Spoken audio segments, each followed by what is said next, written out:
주님을 예배하기 위해 이 자리에 나왔습니다. 모든 발걸음을 기뻐 받으실 주님을 찬양합니다. 아멘. 한 주간 성도들의 건강과 생활과 모든 상황 속에서 복주심과 예배함이 기쁨이고 산 소망임을 믿는 믿음 주심을 감사드립니다. 아멘.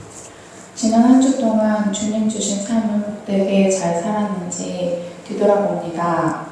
생활 가운데 힘듦과 어려움을 주님 앞에 내어놓고 담대히 살았는지, 내 이웃의 소유를 탐내며 비교하고 주신 것에 대한 감사를 잊고 살지는 않았는지, 말씀을 구하고 말씀대로 잘 살아냈는지 생각해봅니다. 그러지 못했다면 이 시간 회개드리오니 말씀대로 행하며 살 때 주님 보시는 크고 놀라운 일을 사모하게 하옵소서. 아멘. 내 이웃을 내 몸과 같이 사랑하라고 말씀하시며 우리에게 몸소 보여주신 그 사랑과 용기를 잊지 않고 사는 한 주가 되길 소망합니다. 아멘. 영육간에 복 주시어 불편한 몸을 회복시켜 주시고 또 더 강한 육체가 되게 하시는 치유의 하나님 만나길 소망합니다. 아멘. 평안의 복음이 준비하시는 신께 하시고 하나님의 나라를 세우며 하나님께 영광을 드리며 살아가는 믿음의 성도들이 되게 하옵소서. 아멘. 성탄절의 주인공이신 아기 예수가 우리의 죄를 속죄하시려고 오신 성탄의 감사한 의미와 기쁨을 누리는 한 주가 되게 하옵소서. 아멘. 말씀을 전하시는 담임 목사님 항상 성령 충만하게 하시고 지혜를 더하여 주옵소서. 아멘. 전하시는 말씀에 능력이 있게 하시고 복 듣는 성도님들 모두에게 은혜의 말씀이 되게 하여 주옵소서. 아멘. 예배를 위해 준비하는 성길 위에 복 주시기를 기도합니다. 저희들 마음의 눈과 귀를 열고 하나님의 마음과 뜻을 정확히 깨닫고 깨달은 말씀에 순종하며 열매 맺게 하옵소서. 아멘. 그렇게 행하실 주님을 기대하며 예수 그리스도의 이름으로 기도합니다. 아멘. 금주 주신 말씀은 마태복음 2장 1절에서 12절까지 말씀.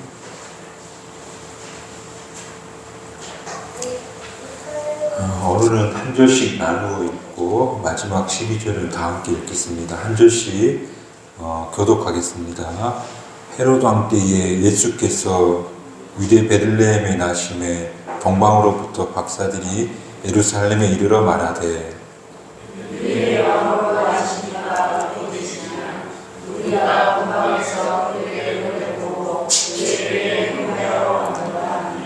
헤롯 왕과 온 예루살렘이 듣고 소동한지라.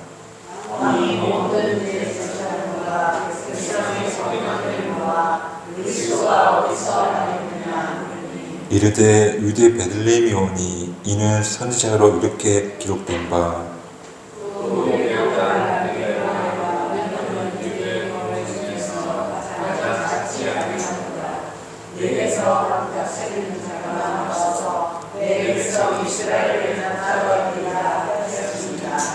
이에 헤롯이 가만히 박사들을 불러 별이 나타난 때를 자세히 묻고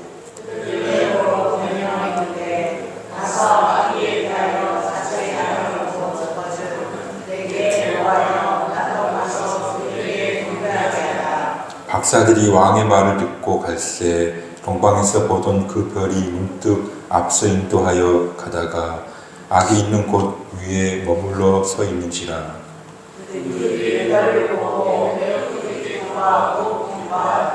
집에 들어가 아기와 그의 어머니 마리아가 함께 있는 것을 보고 엎드려 아기께 경배하고 보배압을 열어 황금과 유황과 모락을 예물로 드리니라.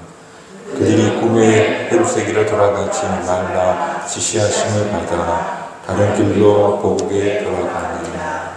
아멘. 어제 잠깐 눈이 왔었는데요. 예. 잠깐 날리다가 사라졌어요.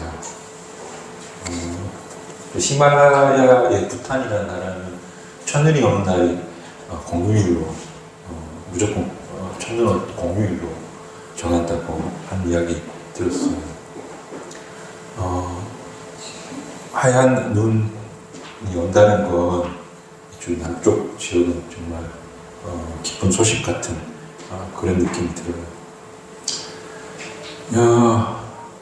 화이트 크리스마스를 기대해보면서요, 오늘 성탄 이야기 하면 빼놓을 수 없는 동방박사 이야기 함께 나눴으면 좋겠어요. 페르시아의 헌인이라고 해요.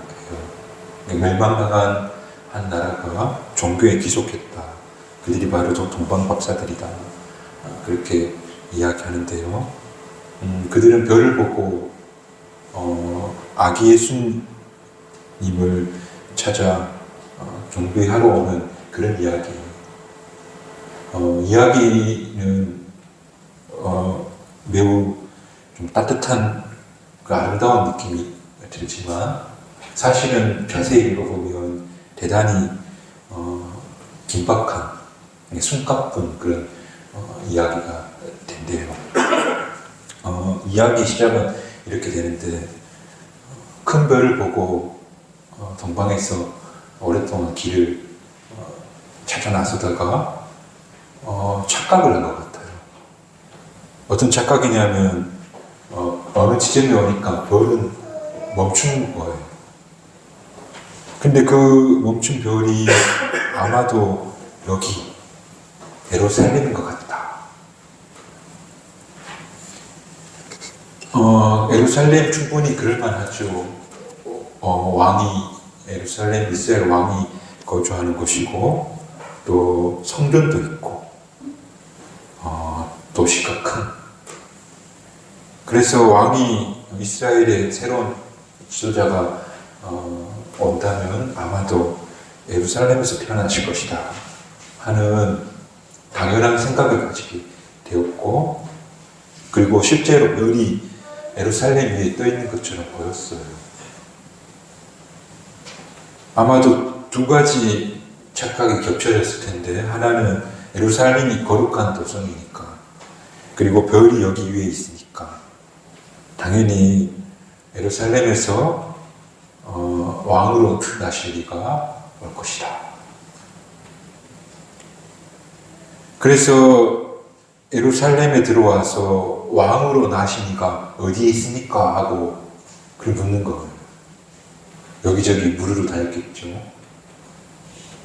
그런데 그 소식을 헤롯이 들어요. 끔찍한 결과를 낳게 되는데, 어딘지 모르니까 특정할 수 없으니까 2세 이하의 남자아이를 다 살해하라고 그런 명령을 내리는 거예요. 당시 베들레헴 규모를 생각해 보면 한 20명에서 30명 정도의 2세 이하의 남자아이들이 살해를 당하는 끔찍한 일이 있었어요. 헤롯은 그러고도 남은 인물이라고 그렇게 전해져요. 그러고도 눈 하나 깜짝 안 하는 그런 사람이다라고 그렇게 이야기돼요. 그런 이야기가 오늘 마태복음 2장에서 우리가 함께 읽게 되었는데, 공간복음 아니 사복음서에서 동방박사 이야기는 마태복음에만 나와요. 마태, 마가, 누가, 요한복음이 있는데 왜 마태복음에만 나올까? 마태는 이 이야기를 통해서 무슨 이야기를 하고 싶었을까? 아니, 우리에게 뭘 전하고자 했을까? 이것을 생각해 보는 것이 묵상이다라고 이야기하는데, 왜 이런 이야기를 성경에 기록해 전해주고 있는가 하는 것을 곰곰이 묵상해 볼 때 그 속에 감춰져 있는 의미를 발견하게 된대요. 물론 발견하는 건 제 각각인데, 저는 오늘 마태가 동방박사 이야기를 오늘 우리에게 전해주는 의미를 한 두 가지 정도 생각해 볼 수 있을 것 같은데요. 먼저 이 말씀이 마태복음에 기록되어진 첫 번째 의미는 저는 누가 진짜 왕이냐 하는 것을 묻고 있는 것 같아요. 당시 이스라엘의 왕 헤롯은 수식어가 있어요. 그레이트, 우리말로 헤롯 대왕, 그렇게 불렸대요. 이 대왕이라는 칭호를 얻으려면 잔혹한 것도 포함이 되겠지만 그럴 만한 행적을 해야 되는 거예요. 성경을 보니까 헤롯 대왕은 일단 헤롯 성전을 지었어요. 파괴되었던 성전을 정말 가장 성대하게 지은 사람이에요. 그리고 이스라엘 전국을 소나기에 짓무를 정도로 행정 능력이 대단했던 분이에요. 그리고 로마의 왕의 관계도 당시 제일 원만했다고 해요. 그러니까 정치적인 술수가 융통한 그런 자였다는 거. 사람들이 흔히 하는 말이 헤롯의 아들로 사느니 헤롯의 개가 되는 게 좋겠다 그래요. 왜냐하면 자기 자리가 위협당하면 실제로 아들도 죽인 사람이 바로 헤롯인 거예요. 그런 절대 군주가 바로 헤롯이었는데 바울은 로마서 3장 10절에 이렇게 말해요. 의인은 없는데 하나도 없고 또 깨닫는 사람도 없고 하나님을 찾는 사람도 없다. 그 시대가 그런 시대였다. 의인도 없고 깨닫고 하나님을 찾는 사람도 없다. 그런 시대가 바로 당시 이스라엘 헤롯 대왕의 시대였대요. 여러분, 이게 왠지 과한 느낌이 들지 않나요? 우리가 의인이다라고 말할 수는 없지만, 그래도 많지는 않지만, 그래도 우리 하나님 찾는 사람들이잖아요. 근데 하나님을 찾는 사람이 하나도 없다. 왜 이렇게 말하는 걸까? 잘 생각해 보시면, 이 뜻은, 이런 뜻이에요. 하나님께 평안을 구하고, 하나님께 건강 주시기를 구하고, 하나님께 행복하길, 형통하기를, 있지만, 그러나 진정한 의미에서, 하나님, 그분을 찾는 이가 없었다는 거. 내 삶이 원하는 대로 되지 않으면 하나님을 원망하고 조금 잘 되면 하나님을 구하는 사람처럼 보이더라는 거. 다른 말로 하자면 이런 거죠. 하나님 내 편 대주세요. 내가 하나님 편에 서려는 것이 아니고 하나님이 내게 원하는 것들 해주시길 바라는 사람, 그런 의미에서 하나님을 찾는 이들은 많지만 바울은 참으로 하나님을 구하는 구도자, 진실한 구도자는 없다는 것. 그게 일반적인 당시에도 오늘날에도 경향이라는 것. 그래서 팀 켈러라는 미국의 복음주의 목사님이 이렇게 말하는데 우리는 다 작은 헤롯이다. 다 헤롯에 불과하다. 왜냐하면 하나님을 내 삶의 절대적 주권자 왕으로 인정하고 사는 게 아니고 내 마음에 맞는 하나님을 찾고 그리고 내가 내 삶의 주권자로 살고 싶어 하기 때문에 우리는 다 헤롯이다.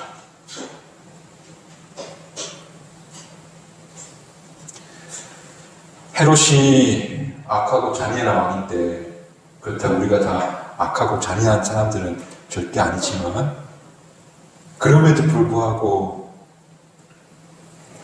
오늘 동방박사 이야기를 통해서 왕이 어디 있느냐고 물었을 때 우리는 다 내가 바로 내 삶의 주인이고 내가 내 인생의 왕이고 그리고 부귀영화를 누리는 헤롯을 정도 동경하는 그런 작은 헤롯이다. 오늘 동방박사 이야기는 그걸 묻고 있는 뭘 묻고 있냐면 당신에게 왕은 누굽니까?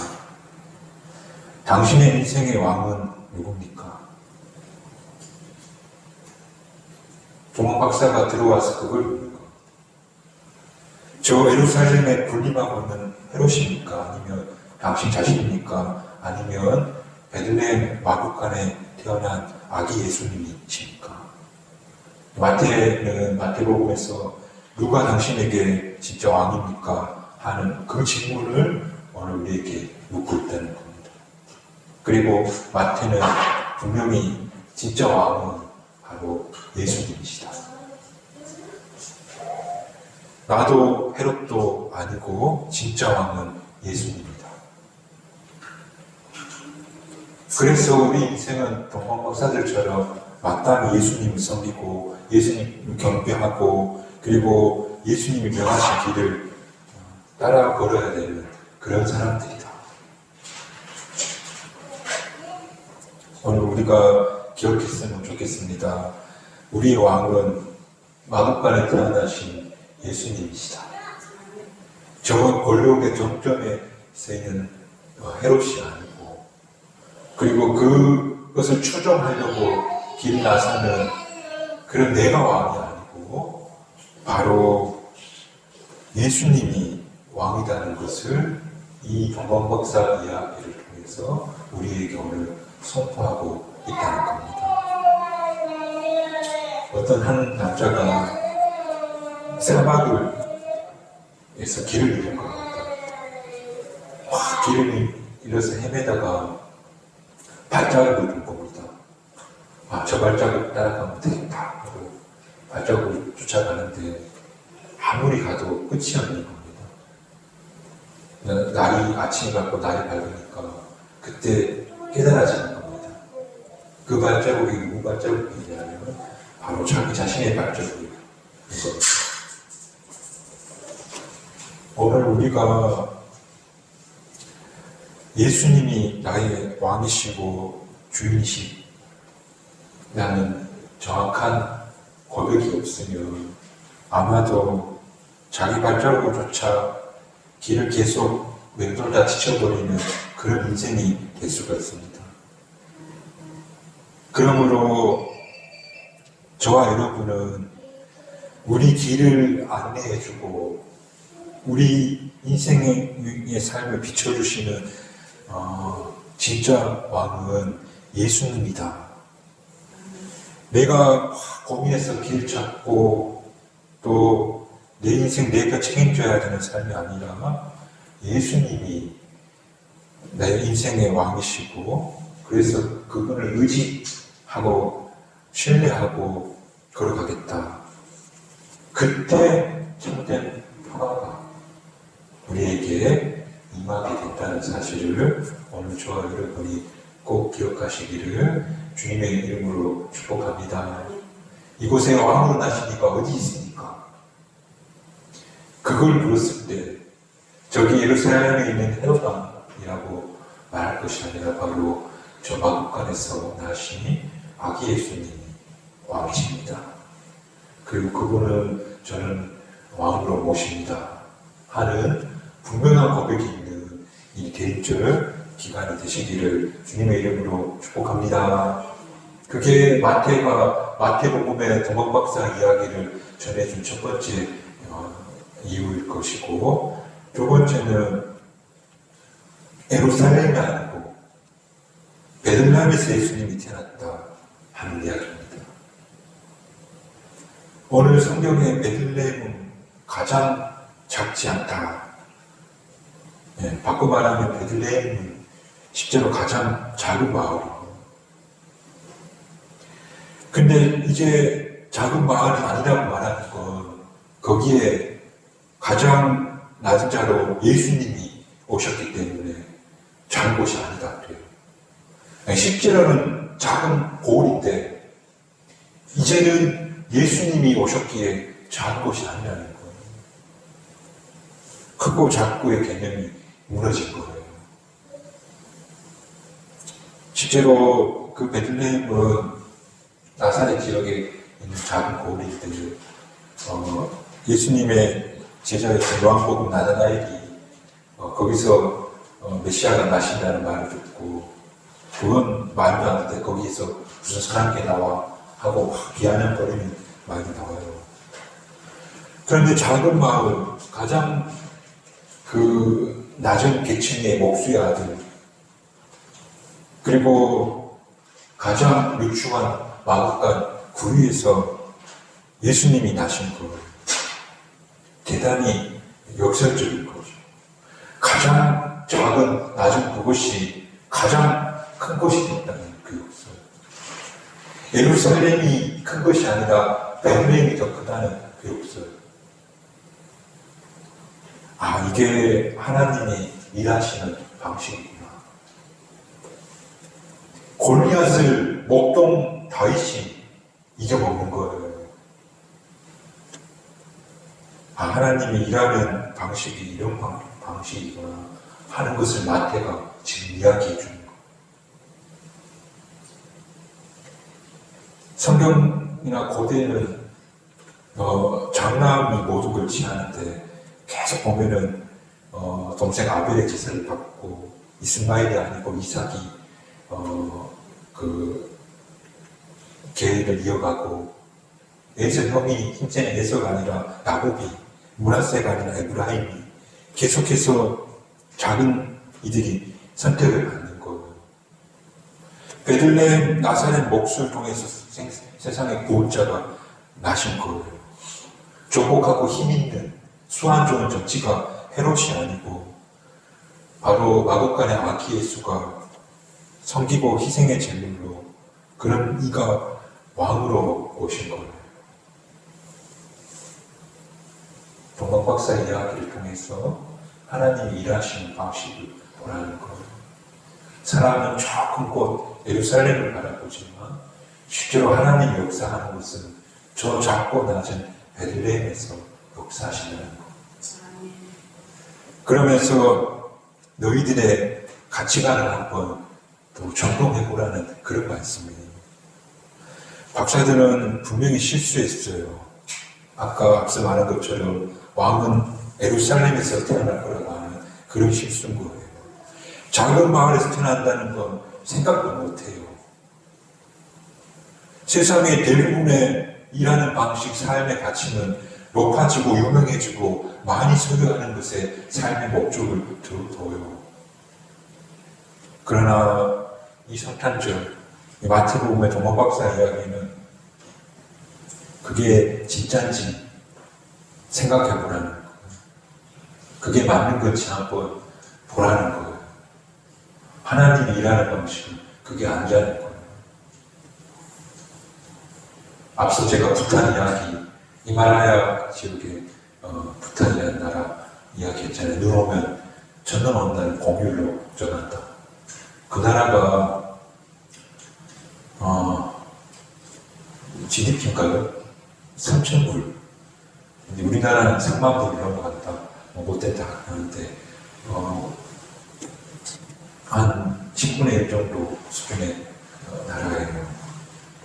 그런데 몇 년째 세계 행복 지수 1위가 바로 부탄이에요.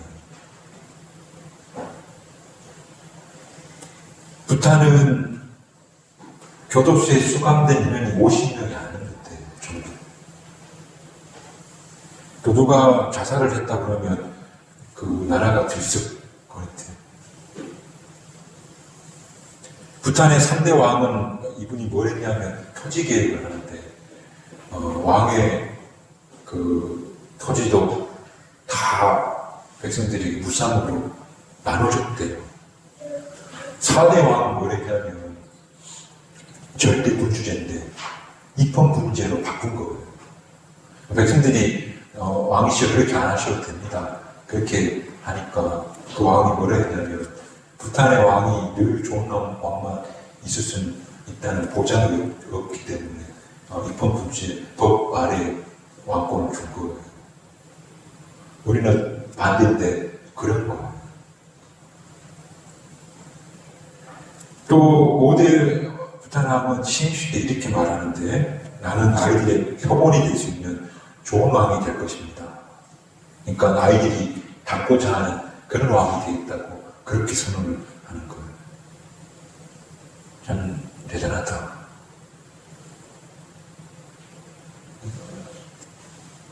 외국인도 그 의료 혜택을 무상으로 받는데, 물론 우리나라 의료와는 차원이 다르겠지만 그래도 그런 나라라는 거예요. 마태는 제가 지금 이야기한 것처럼 이런 식으로 꼭 집어서 이야기한 건 아니지만 하나님이 일하는 방식을 보라. 우리는 또 예루살렘을 보고 있고, 그런데 사실은 그 작은 고을 베들레헴, 거기가 바로 역사의 현장이다. 정말 뭐가 행복한 건지, 우리 인생의 가치와 목표가 어디에 두면 좋을지 한번 물어보라는 생생한 사례를 지금 이야기하고 있다는 거예요. 여러분, 오늘 우리가 찾는 곳이 어디인지 한번 들어봤으면 좋겠어요. 예루살렘인지 베들레헴인지. 그러나 내 인생 구원해 줄 수 있는 것은 예루살렘에 있지 않고 베들레헴에 있었다. 그걸 우리가 한번 깊이 묵상해보는 이 대임절 기간이 되시기를 주님의 이름으로 축복합니다. 성탄은 아주 특별한 시간이에요. 하늘의 종이 이렇게 내려주는구나 하는 걸 생각해보는 거죠. 하나님 아들을 보내주구나. 그분은 낳고 나서 마음권에서 나셨구나. 그리고 동방의 목사들이 경배하였구나. 목동들이 보았구나. 그 정말 이 인류의 왕이 오신 날이구나. 성탄의 이야기는 정말 우리가 묵상해볼 때 무궁무진한 이야기들이 그 안에 담겨져 있고, 그리고 묵상하면 묵상할수록 우리는 굉장히 지혜로워지는 것 같아요. 그런 의미에서 오늘 마태가 전해준 동방박사 이야기는 분명 우리에게 전해주는 바가 있는데, 누가 진짜 왕이냐? 저 힘 있는 헤롯이냐? 아니면 내가 왕이냐? 그게 아니고 진짜 길 되시고 또 우리 빛 되신 분은 바로 아기 예수님. 그분이 진짜 왕이시고 그 왕이신 예수님을 내가 모시고 그분 따라서 한평생 살겠습니다. 그 이야기를 해주고 있고, 그리고 분명 베들레헴에서 아기 예수님이 태어나셨다. 저 큰 도성 예루살렘이 아니고 저 작은 고을 베들레헴. 우리는 저 큰 것을, 높은 것을 바라보고 인정과 인기를 꿈꾸지만 사실 아무도 안 봐주는 저 조용한 곳에서 하나님을 일하고 계시고 거기서 역사가 시작된다.